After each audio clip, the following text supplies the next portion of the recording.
ગેડીના સીમાડામાં જે તમને મેં વેતીયો ગઢ બતાવેલો, આ પથ્થર સેમ ટુ સેમ એને મિલતો ઝૂલતો આવે છે.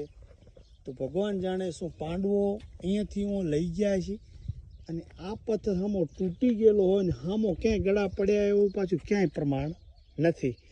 તો આવી રીતે ત્યાંથી આખી કડ છે, આમ મોટા મોટા પથ્થરને ત્યાં આ સાઈઝે પાછી મળતી ઝૂલતી આવે છે. ભગવાન જાણે હવે કેટલું સત્ય છે. આ તો સેમ ટુ સેમ આ પથ્થર એને મિલતો ઝૂલતો આવે છે જે તમને વેતીયો ગઢ ગેડીની અંદર બતાવ્યો. એ જે પથ્થરો છે ચોપડ દોરેલી છે. તો આવી રીતે આખો થર છે જેને કહેવાય 100 બાય 100 ફૂટમાં. તો મને એવું લાગ્યું કે ક્યાંય આ પથ્થર હું તો નહીં લઈ ગયા હોય ને, એટલે કુદરતની કળાને કોઈ જાણી શકે નહીં. આવું દ્રશ્ય મેં જોયું એટલે તમારી આગળ શેર કર્યું.